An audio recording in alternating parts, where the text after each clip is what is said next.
জেটে fly করতে চলেছি, যার একটা ফ্লাইটের মূল্য হলো $5,00,000। আর আমরা $25,000 প্রাইভেট জেটেতেও ফ্লাই করব, আর একটা $10,000 ফার্স্ট ক্লাস সিটেতেও, আর একটা ব্লিমেও, আরো অনেক কিছু। কিন্তু পৃথিবীর কিছু লাক্সারিয়াস প্লেনে যাত্রা করে কেমন লাগে সেটা দেখবার আগে আমরা পৃথিবীর সব থেকে সস্তা প্লেনে যাত্রা করব। এর অবস্থা খারাপ। এই নাও $1। আমি খুবই নার্ভাস। তোমার নার্ভাস হওয়ার কোনো দরকার নেই, আমি হাফ ডজন বার এটা করেছি। আপনি এটা 6 বার করেছেন।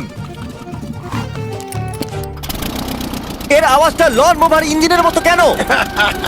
পৃথিবীর সব থেকে সস্তা প্লেনে যাত্রা করার সময় এসে গেছে।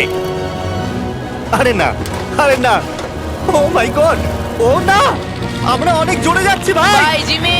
এটা আমার একদমই সেফ মনে হচ্ছে না। ওর ক্যামেরার সঙ্গে Wow! একটু ধাক্কা লাগছিল, একটুর জন্য বেঁচে গেল। তুমি সিট বেল্ট বেঁধেছো তো? আপনি আমাকে শুধু বাঁচিয়ে রাখার দিকে ফোকাস করুন। আমি চেষ্টা করছি। ঠিক আছে, ও এখন হাওয়াতে আছে। চ্যানেলটা আমি নিয়ে নেব। আমি আমার ফুটেজ পেয়ে গেছি, চাইলে ল্যান্ড করতেই পারো। না, ও প্লিজ চলো, এবার চলো। ও আমাকে স্যালারি দেয়, একটু সাবধানে। আর যদি আপনাদের এটা ক্রেজি লাগে তাহলে ভিডিওটা শেষ পর্যন্ত দেখুন। আমরা পৃথিবীর সব থেকে দামি প্লেন টিকিটে যাত্রা করতে চলেছি। এক মিনিট, তুমি আমাকে নার্ভাস করে দিচ্ছ। ও মাই গড, ওরা নিচে নামছে। আমরা ল্যান্ড করতে যাচ্ছি। মাটিতে চলে এসেছি, আমরা বেঁচে গেছি। আমাদের পরের প্লেনের ফার্স্ট ক্লাস টিকিট হলো $1,000। তাহলে ব্যাপারটা এই হলো বয়স, আমি সমস্ত ফার্স্ট ক্লাস টিকিট কিনে নিয়েছি, তোমরা যেখানে খুশি বসতেই পারো। তোমার কি একটু মিরাকেল মিস্ট লোশন চাই? কেন? কারণ এটা ফার্স্ট ক্লাস ভাই, খুবই ঠিকই আছে। যত্ন। হ্যাঁ? আমাদের সবার কাছে সিটের সাথে একটা টিভিও আছে। এই টিকিটে আছে ভালো ভালো খাবার, বাথরুমের জিনিস আর একটা পাজামা। আমরা এগুলো বাড়িতে নিয়ে যেতে পারি কি?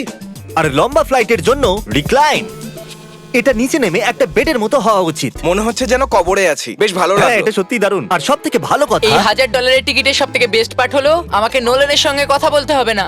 আমার এই গ্লাসটার জন্য অসুবিধা হচ্ছে, এটা আমাদের বিচ্ছেদ ঘটাচ্ছে। আমি পিছনে হ্যাঁ, একা। এটাই তো আমার পছন্দ হওয়ার কারণ। এতে শুধু একটাই কমতি আছে, এখানে আমরা অতটা প্রাইভেসি পাচ্ছি না। লোকগুলো যাওয়া আসা করছে বলে ভিডিও শুট করতে অসুবিধা হচ্ছে। তাহলে চলো দেখা যাক এর থেকে 10 গুণ বেশি দামি প্লেনে বসে কেমন লাগবে। আর এটা হলো $10,000 প্লেন টিকিট। ও ভাই, এটা তো দারুণ দুর্ধর্ষ। পা রাখার জন্য আনলিমিটেড জায়গা আছে। দেখো এখানে আপনি কি কি পাচ্ছেন সেটা দিয়ে শুরু করা যাক। একটা ট্যাবলেট, একটা বড় টাচ স্ক্রিন টিভি, আমার নিজের একটা ইনসি ড্রিঙ্ক বার, স্ন্যাক্স। এটা ফেস্টিভ্যাল চকলেট বার নয়, আমার রিফান্ড চাই। আমরা ওয়াইফাই দিয়েও কানেক্ট করতে পারি। যদিও আমরা সিটের জন্য 10,000 দিয়েছি, কিন্তু ওয়াইফাই এর জন্য আলাদা করে $20 দিতে হবে। ওটা ফ্রি নয়? আমরা টেক অফ করতে চলেছি, যেটা খুবই দারুণ হতে চলেছে, কারণ সেটা আমি টিভিতে দেখতে পাচ্ছি। আর যেহেতু এটা 16 ঘন্টার জার্নি হতে চলেছে, তাই আমি দেখুন এই বাথরুমটা কত সুন্দর। এখানে আছে একটা সিঙ্ক, একটা টয়লেট আর একটা শাওয়ারও। দারুণ ব্যাপার। একটু ওদিকে দেখো, আমরা শূন্যে প্রায় 30,000 ফুট উপরে আছি, আর আমি এখানে শাওয়ারও নিতে পারি। আর এর সাথে আমি আর বয়স যত খুশি গরমেট ফুড অর্ডার করতে পারি। আর শুধু এটাই নয়, সব থেকে ভালো জিনিসটা শেষে আছে। হাই, কি খবর? প্লেনের পিছন দিকে একটা প্রাইভেট লাউঞ্জ আছে।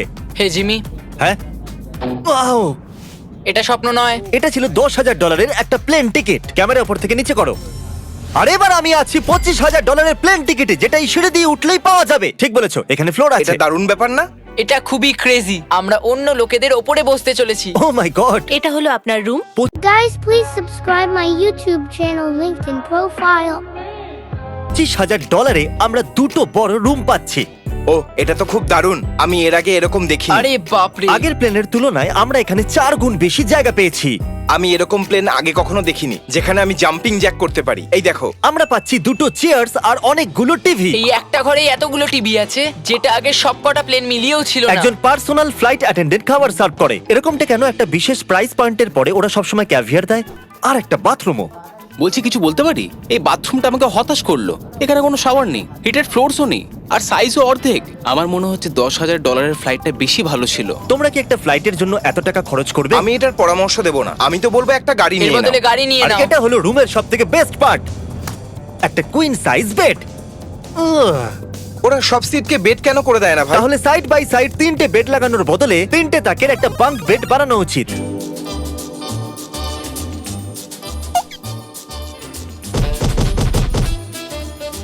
Good morning. ঘুম তো খুব সুন্দর হয়েছে। কাল উঠে পড়ো, আমরা ল্যান্ড করতে চলেছি। আমি একটা পাথরের মতো ঘুমিয়েছি।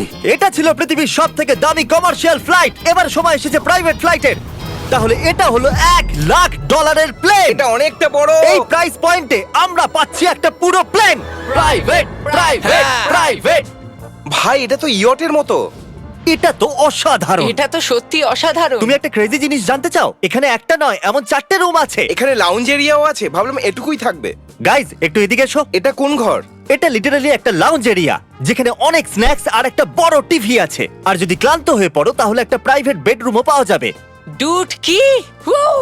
এটা একদম হোটেলের মতো। আর সবার শেষে আছে একটা বাথরুম। তারিক, এখন তুমি তোমার মুখটা বন্ধ রাখো। চুপ করো। এটা দারুণ। বাথরুমে এখানে একটা সিটও আছে। তুমি কখনো এর থেকে অর্ধেক সাইজের জেট দেখেছো? না।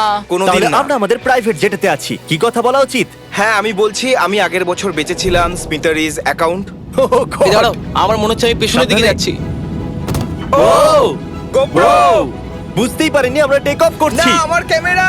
দাঁড়াও! এটা একটা পাগলামি। ও মাই গড। ছোটবেলার কথা মনে পড়ে গেল। ও সাবধানে। ঠিক আছে, আমি নিচে বসে যাচ্ছি। এটা এখনো সবথেকে ভালো বাথরুম।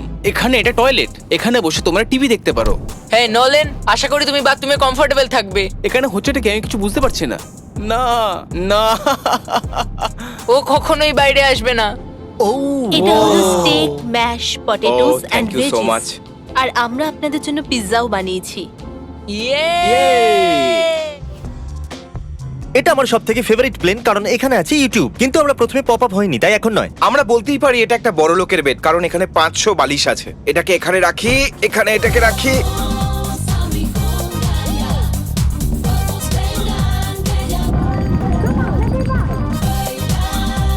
এবার এই জিনিসটা আমি ওড়াবো। একটা প্রাইভেট প্লেনের এটাই বিশেষত্ব, আমরা যখন যা খুশি সেটাই করতে পারি। কার্ল প্লেন ওড়াচ্ছে, চ্যান্ডেলার পিৎজা খাচ্ছে, ক্রিস একটু ঘুমিয়ে নিচ্ছে, জানি না নোলান কোথায়। আর প্রাইভেট ফ্লাইং এ কোনো লেবার হয় না আর কোনো টিএসও থাকে না, তাই অনেকটা সময় বেঁচে যায়। এই জন্য প্রত্যেক বড় লোক একটা করে প্রাইভেট জেট কিনে নেয়। হে গাইস, আমরা আর কিছুক্ষণের মধ্যেই ল্যান্ড করব। কাল দরজা খোলো, আমরা ল্যান্ড করতে চলেছি। আমাকে এখান থেকে বের করো। ও ও ও ও মাই গড, এটা তো একদমই স্মুথ নয়। এক মিনিট, নোলান কি বাথরুমে? কার্ল, ওকে বাইরে বার করো। ও ও, তোমার ফ্লাইট কেমন ছিল? ওই $1000 ফ্লাইট থেকে তো ভালো ছিল। এই ভিডিওটি পছন্দ হলে লাইক কমেন্ট শেয়ার করুন।